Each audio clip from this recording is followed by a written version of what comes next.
I bought a used laptop and found a folder named after my childhood nickname. The folder name stopped me cold. Sparrow_archive sat there on the desktop of a 5-year-old Dell I'd bought off Craigslist for $300, and my hands went numb on the keyboard. Nobody had called me Sparrow since I was 8 years old. Nobody except my Uncle David, who died when I was 13, and the handful of family members who remembered his weird habit of giving all us kids bird names. I sat there in my apartment at 1 a.m, staring at that folder like it might explode, because there was absolutely no reason my childhood nickname should be on a stranger's laptop. I'd picked up the machine that afternoon from a guy named Austin Pembroke, who lived in a decent neighborhood about 20 minutes from my place. Clean-cut guy, mid-30s, said he was upgrading to a newer model for work. The laptop was in good shape, factory reset confirmed, or so I thought. I'd booted it up, planned to do a fresh Windows install, and there it was. One folder, just sitting there. Pembroke had seemed normal. We'd made small talk about the weather, he'd shown me the charger still worked, I'd handed him cash, done deal. Now I was wondering what the hell I'd actually bought.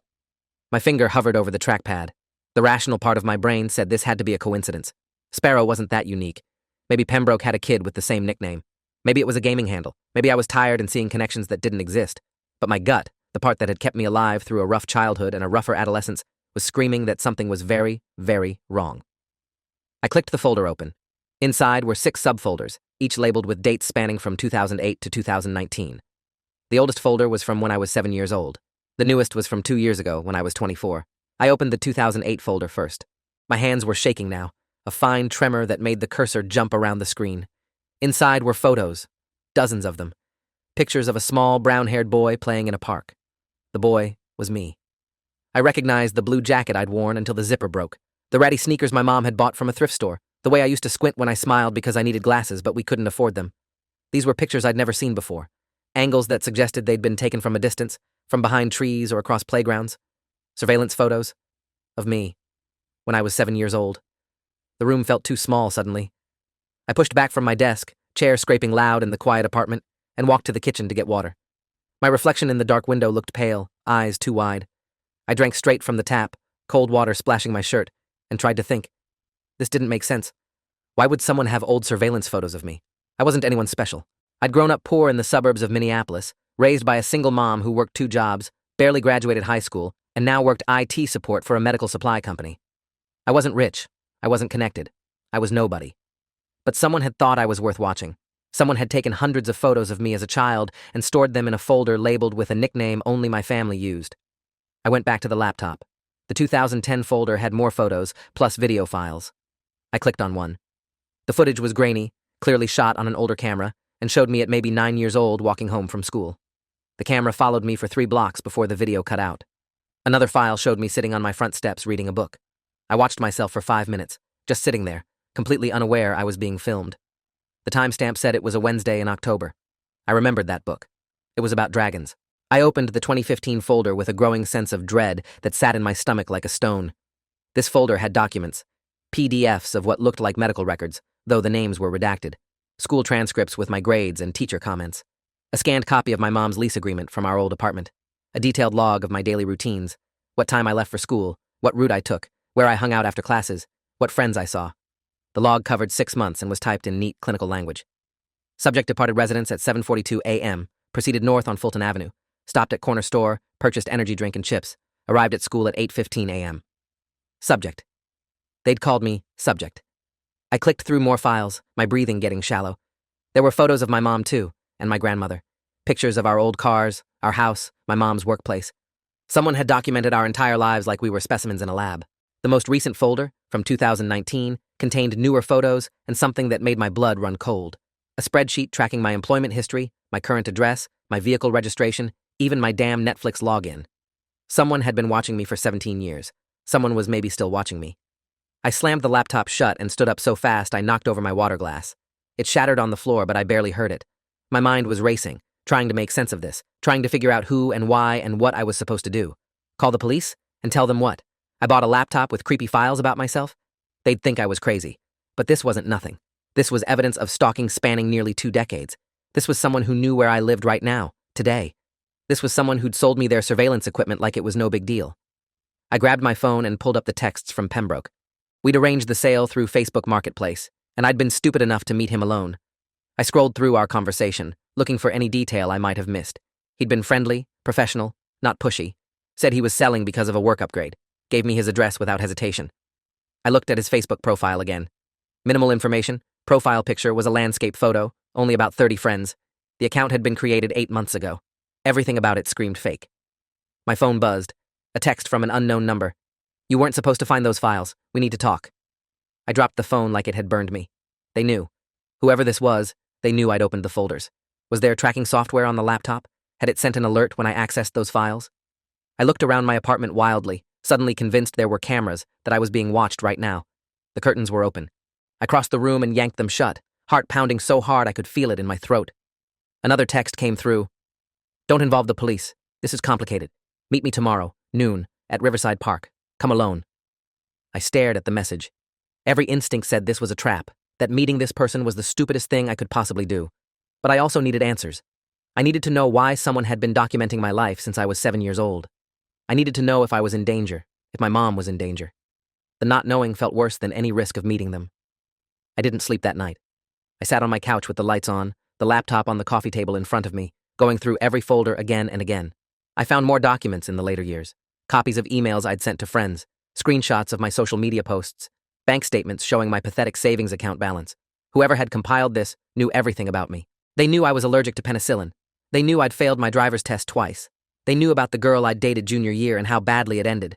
They had my entire life in a folder labeled with a dead man's nickname for me. Around 6 in the morning, I made a decision. I wasn't going to that meeting alone, and I wasn't going unprepared. I called my best friend Liam, who'd been my roommate in college, and was now a paralegal at a downtown law firm. He answered on the 5th ring, voice thick with sleep. Dude, it's 6 a.m. on a Sunday. Someone better be dead. I almost laughed. Not yet, but I need your help with something insane. Can you come over? And bring your camera, the good one you use for depositions. There was a pause. You're freaking me out. What's going on? I looked at the laptop. I'll explain when you get here. Just trust me. And Liam, don't tell anyone you're coming here. He arrived 40 minutes later with a backpack full of equipment and the expression of deep concern. I showed him everything. We went through the folders together, and I watched his face go from skeptical to horrified to professionally focused. Liam had always been the steady one, the guy who stayed calm in a crisis, and I needed that now. He photographed every screen, every document, every image with his high-resolution camera, creating a backup of the backup. We're documenting chain of custody, he explained as he worked. If this goes to court, we need to prove these files existed on this device, purchased from this specific person, on this specific date. You think this will go to court? I asked. Liam looked at me seriously. This is evidence of long-term stalking, possible identity theft, definite privacy violations. Yeah, this is going to court. But first we need to figure out who Austin Pembroke really is and why he has 17 years of surveillance data on you. He pulled out his phone. I'm calling my boss. She's a former prosecutor, handles civil rights cases now. She'll know what to do. I grabbed his wrist. The text said not to involve anyone. Liam shook me off. The text came from a stalker who's been documenting your life since you were a child. We're way past following their instructions.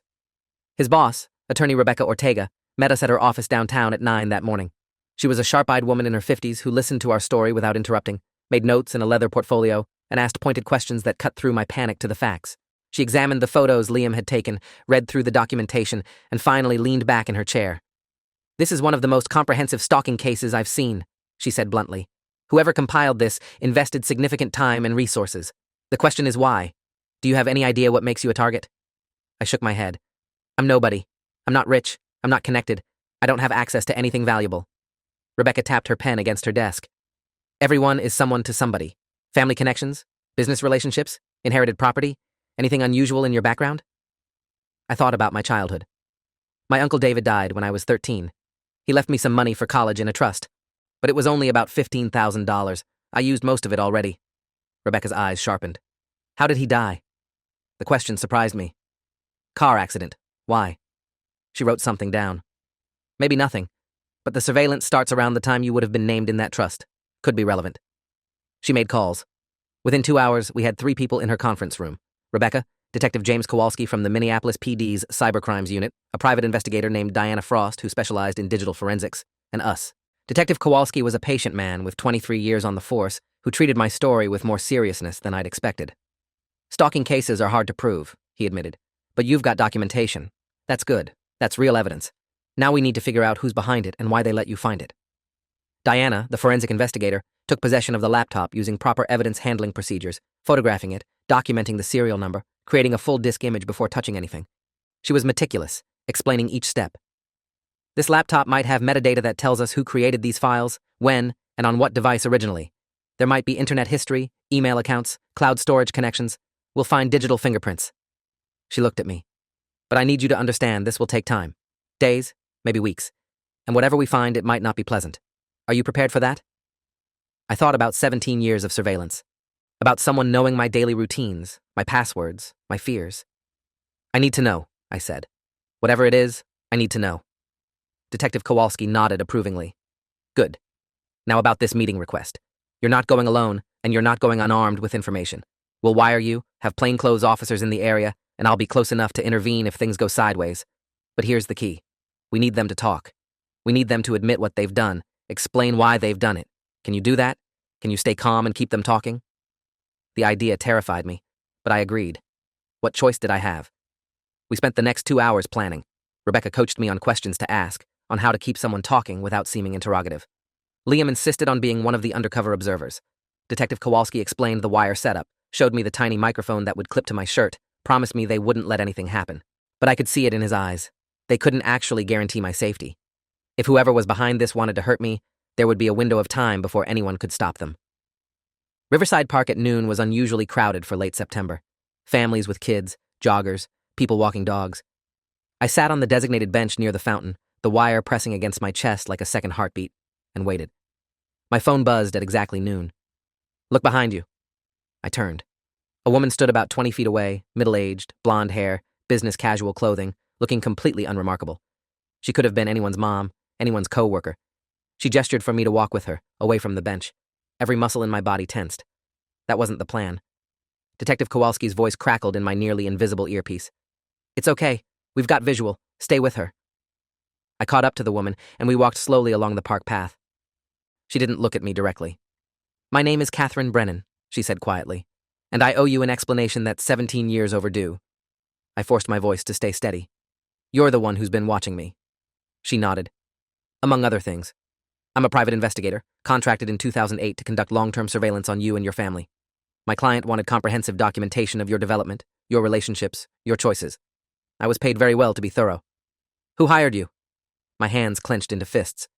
Why would anyone want to watch a 7-year-old kid? Catherine sighed. Your Uncle David. He hired me 6 months before he died. The world tilted. I stopped walking. That's impossible. Uncle David loved me. He wouldn't... Catherine turned to face me finally.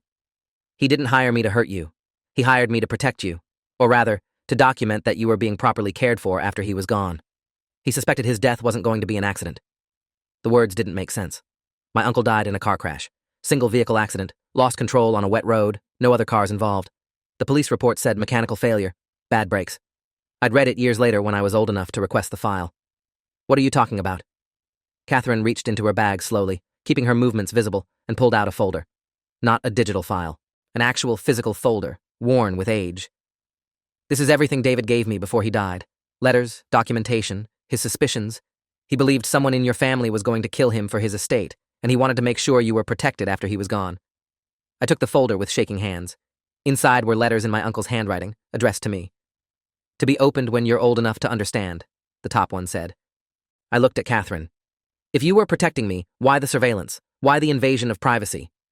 She met my eyes. Because David's instructions were specific. Document everything. If you were being abused, neglected, or if anything happened to you, I was to turn all evidence over to the authorities. If you grew up safe and healthy, I was to maintain the documentation until you turned 25, then deliver everything to you along with his letters and a final inheritance he'd hidden. 25, I repeated. I turned 25 3 months ago. Catherine nodded. I was preparing to contact you properly, through official channels, with everything packaged appropriately. And then I made a mistake. I was upgrading my equipment, selling off old hardware, and I forgot to wipe one drive completely. The laptop you bought had a backup partition I didn't catch. I realized my error when my software alerted me that someone had accessed those files. I panicked. I needed to know if you'd found them, needed to explain before you went to the police thinking you had a stalker with malicious intent. Detective Kowalski's voice in my ear. Keep her talking. Ask about the uncle's death. I forced myself to focus. You said Uncle David suspected he'd be killed. Do you have proof? Catherine's expression darkened. David was a forensic accountant. He'd discovered financial irregularities in a family trust, money that was supposed to be distributed to multiple heirs, but was being siphoned off by the executor. He confronted them about it and died 2 weeks later. The brake line failure was clean, professional. I've always suspected it wasn't an accident, but I could never prove it. That's why I kept watching. To make sure whoever killed David didn't come after you, too. The family trust. I'd heard about it vaguely growing up, some complicated inheritance from my grandmother's side that was supposed to benefit all her grandchildren. But it had been tied up in legal issues for years, managed by a family member I barely knew. Who was the executor? I asked. Catherine hesitated. Your mother's brother. Your Uncle Richard. The name hit me like a physical blow. Uncle Richard, who'd always been friendly at family gatherings, who'd helped my mom with rent a few times when things were tight, who'd sent me a card for my high school graduation. No, I said automatically. He wouldn't. He's family. David thought so too, initially, Catherine said. That's why he documented everything so carefully before confronting Richard. Here. She pulled out another document from her bag, this one an official-looking financial statement. This is an analysis David completed 2 weeks before his death. It shows systematic withdrawal patterns from the trust over 5 years, totaling close to $800,000. Money that should have been distributed to you, your cousins, and several other beneficiaries. Richard was stealing from his own family. I stared at the numbers, my mind racing. $800,000. If that had been distributed properly, my share would have been significant. Maybe enough that my mom wouldn't have had to work 2 jobs. Maybe enough that I could have gone to a better college. Maybe enough to change our entire lives. Why didn't this come out when Uncle David died? Why didn't the police investigate? Catherine's face was grim. Because Richard is connected. He's a city councilman now, has been for 6 years. He has relationships with the police department, with prosecutors, with judges. When David died, the investigation was cursory. Mechanical failure, case closed. No one wanted to dig deeper. Detective Kowalski's voice. We need her to implicate Richard directly. Ask if she has evidence he killed David. I swallowed hard. Do you have proof that Richard sabotaged Uncle David's car? Catherine shook her head. No direct proof. But I have circumstantial evidence. Security footage from a garage showing Richard's car parked near David's the night before the accident. Phone records showing multiple calls between Richard and a mechanic who was later convicted of insurance fraud. Enough to raise questions, but not enough for charges. Not 17 years ago, anyway. What about now? I asked. With everything you've documented, with David's financial analysis, could we build a case? Catherine looked at me carefully. That depends. Are you willing to go up against a city councilman with political connections and money? Are you willing to have every aspect of your life examined in court? Because Richard won't go quietly.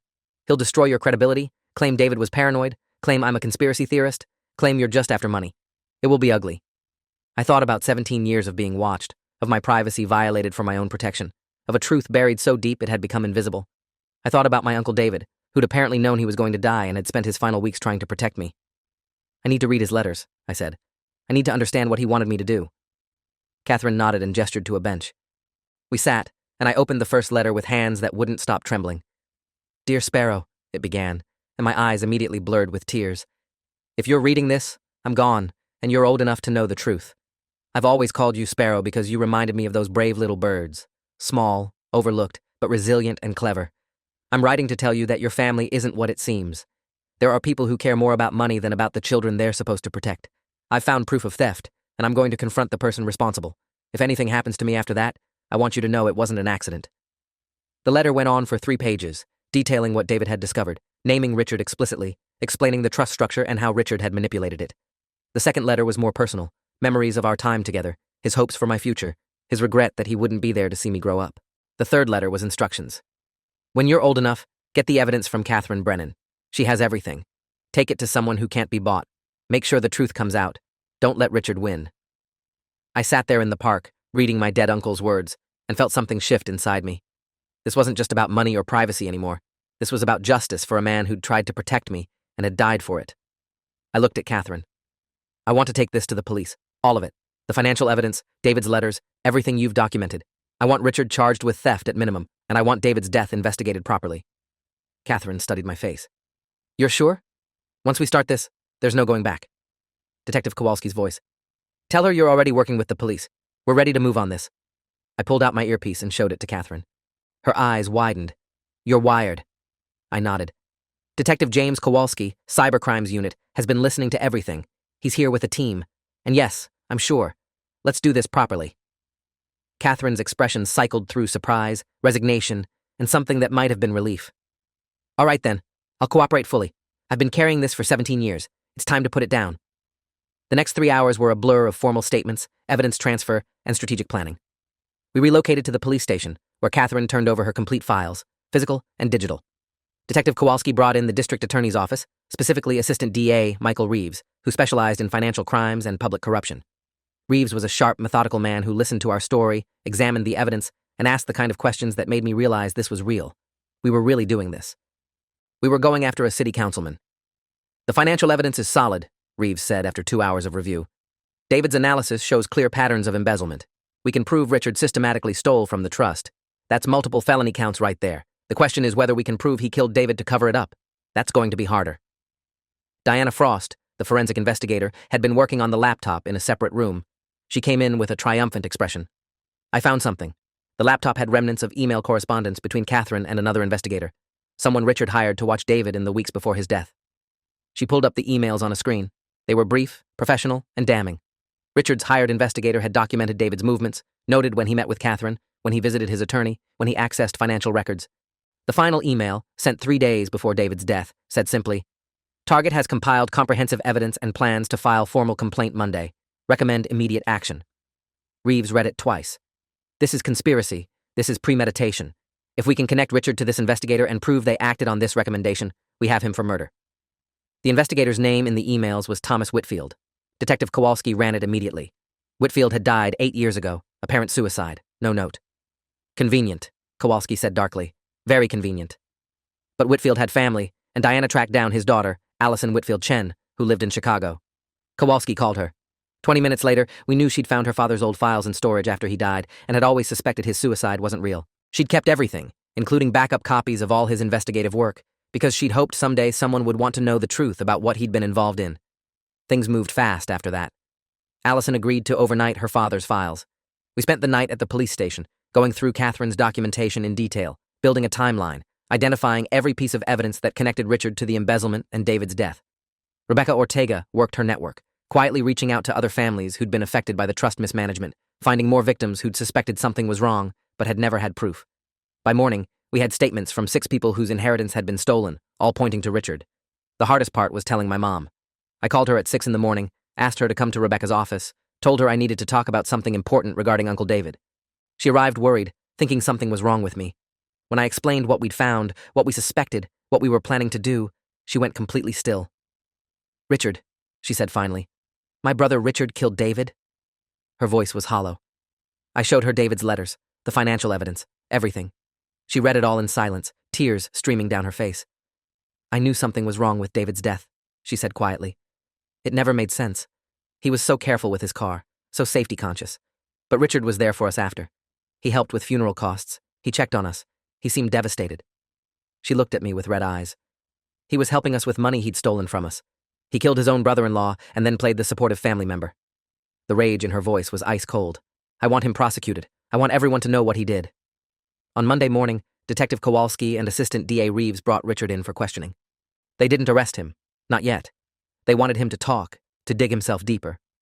I watched from an observation room as they presented him with the evidence. His reaction was telling. First confusion, then dismissal, then anger. "This is ridiculous. David died in an accident 17 years ago. You're basing this on what, conspiracy theories from a paranoid private investigator?" But when they showed him Whitfield's emails, his face went pale. "I don't know what those are. I never hired anyone to watch David." "Then explain how your personal credit card was used to pay Thomas Whitfield's retainer," Reeves said, sliding a bank statement across the table. "Explain the 6 phone calls between your cell and Whitfield's cell in the week before David died. Explain why Whitfield documented David's every move and recommended immediate action 3 days before David's brake line mysteriously failed." Richard's lawyer, a slick corporate attorney named Gregory Walsh, put his hand on Richard's arm. "My client won't be answering any more questions without reviewing this evidence in detail." But Richard couldn't stop himself. David was going to ruin me over a misunderstanding. He didn't understand how the trust worked, how expenses were allocated. I was the executor. I had discretion. Walsh cut him off. "Richard, stop talking." But it was too late. He'd admitted knowing about David's investigation, admitted there was conflict between them, admitted he'd viewed David as a threat. The detectives let him leave, and I watched him walk out of the station, knowing it was probably the last time he'd walk free for a long while. The next 2 weeks were chaos. Allison Whitfield's father's files arrived, and they were comprehensive. Thomas Whitfield had kept detailed records of everything Richard had asked him to do, including notes about the brake line sabotage. Whitfield had been a mechanic before becoming an investigator. He knew how to make an accident look natural. His notes suggested he'd been consumed with guilt afterward, that Richard had threatened him to keep him quiet, that the suicide might have actually been Whitfield trying to confess by leaving evidence behind. With Whitfield's files, the DA's office had enough for charges. They arrested Richard at his city council office on a Wednesday afternoon. The media coverage was immediate and brutal. City councilmen charged in 17-year-old murder made every news outlet. The embezzlement charges came the same day: 8 counts of theft, multiple counts of fraud, abuse of fiduciary duty. Rebecca Ortega filed a civil lawsuit on behalf of all the trust beneficiaries. The total amount stolen was actually over $900,000, once Diana's forensic accountants traced all the transfers. Richard's fall was spectacular. He resigned from the city council within 24 hours. His wife filed for divorce within 48. Former allies and supporters distanced themselves immediately. Nobody wants to be associated with someone who killed a family member over money. The trial was set for 6 months out, but the evidence was so overwhelming that his new defense attorney, the third one he'd hired after the first 2 quit, recommended a plea deal. He was looking at life in prison for the murder charge alone. The media found me, of course. They wanted the story of the nephew who'd discovered the truth, who'd bought a laptop that accidentally contained the evidence to solve a cold case murder. I gave one interview to a local investigative journalist named Patricia Valdez, who promised to handle it with sensitivity. The story ran under the headline, "A childhood nickname and a used laptop brought down a killer." It was read 3 million times in the first week. The YouTube videos created from the audio interview got even more views. I spent a lot of time reading and rereading Uncle David's letters. In them, he talked about teaching me chess, about the time we went fishing and I fell in the lake, about how proud he was of the person I was becoming. He talked about how he hoped I'd grow up to be brave and honest, how he hoped I'd never have to know about any of this ugliness. But if I did have to know, he hoped I'd do the right thing. I thought about that a lot. The right thing. It hadn't felt right, exposing family secrets, destroying my Uncle Richard's life, putting my mom through the pain of learning her brother was a murderer. But it was justice. And David deserved justice. Catherine Brennan became an unexpected ally through all of this. She testified at the preliminary hearings, provided context for all the evidence, explained her 17 years of surveillance. She apologized to me, privately, for the invasion of privacy. "I was following David's instructions," she said. "But that doesn't make it okay that I watched you without your knowledge for most of your life. I'm sorry." I accepted her apology. She'd been trying to protect me, in her way, and if she hadn't made that mistake with the laptop, Richard might have gotten away with murder forever. The plea deal came through in March. Richard pleaded guilty to second-degree murder, embezzlement, and fraud. The prosecution agreed to recommend concurrent sentences, which meant he'd serve 35 years minimum before being eligible for parole. He'd be 83 years old. The judge accepted the plea and, in an unusual move, made a statement about how the pursuit of money had corrupted someone who should have been protecting his family. Richard showed no emotion during sentencing. He looked at me once, across the courtroom, and I couldn't read his expression. Regret? Anger? Nothing at all? The civil lawsuit settled out of court. Richard's assets were liquidated, and the trust beneficiaries finally received what they were owed, plus interest and penalties. My share came to just over $200,000. It felt wrong to profit from this, from David's death, from 17 years of surveillance and lies. But my mom reminded me that David had wanted this for me.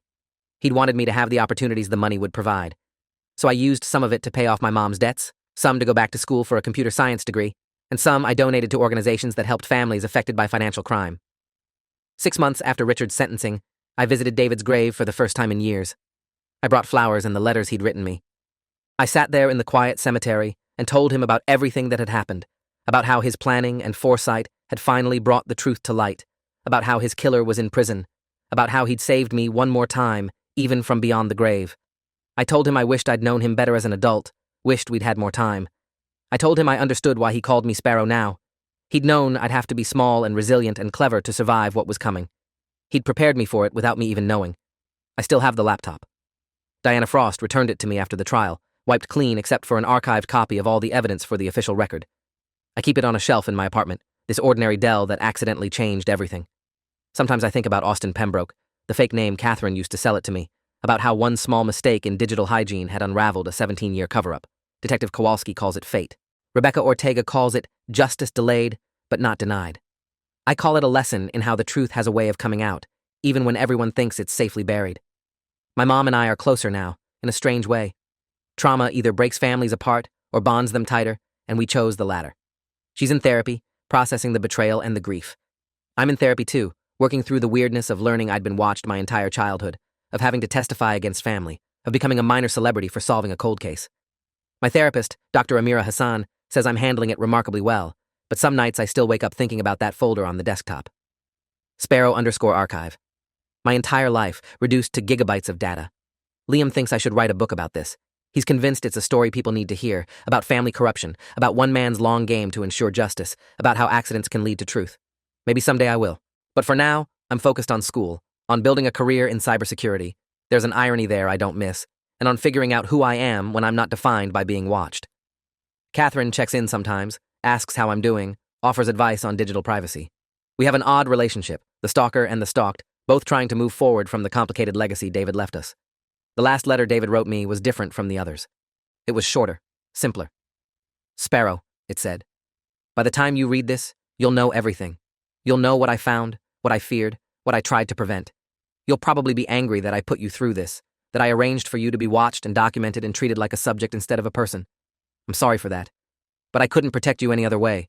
I couldn't let Richard get away with theft, and possibly worse. So I did what I could with the time I had. I hope you'll forgive me. I hope you'll understand that everything I did because I loved you, and I wanted you to have the truth. Be brave, little sparrow. Fly true. I keep that letter folded in my wallet. On bad days, when I'm questioning whether exposing everything was the right choice, when I'm tired of being recognized or dealing with the aftermath, I read it. It reminds me why I did this. Not for money or fame or revenge, but because David asked me to be brave and tell the truth. He'd spent his last weeks arranging an elaborate insurance policy against his own murder, and the least I could do was make sure it wasn't wasted. He'd turned his death into a weapon for justice, and I'd fired it 17 years later. Richard's in prison now, and he'll die there. The trust has been restructured under independent management. The families who were robbed have some restitution. David's name has been cleared of the paranoid reputation Richard had carefully cultivated after his death. My life has irrevocably changed, in ways I'm still processing. But when I think about that moment in my apartment at 1 a.m, staring at a folder labeled with a nickname only my family knew, I realized that was the moment everything changed. That was the moment the truth started coming out. I bought a laptop for $300 and ended up solving my uncle's murder. I found a folder with my childhood nickname and discovered I'd been protected and documented for 17 years by a private investigator following a dead man's orders.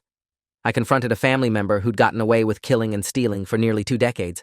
And I learned that sometimes the truth is buried so deep and so carefully that it takes an accident, a mistake, a quirk of fate to bring it into the light. If you're reading this, if you've made it this far through my story, know that I'm okay. I'm better than okay. I'm free of a secret I didn't even know I was carrying. I'm building a life with the resources David wanted me to have. I'm honoring his memory by being exactly what he called me: brave, resilient, clever. A sparrow who survived the storm and learned to fly. And if there's one thing I've learned from all of this, it's that the truth matters. Justice matters. And sometimes, the smallest accidents can change everything. Thanks for watching till the end. Make sure to subscribe and like to not miss the next story.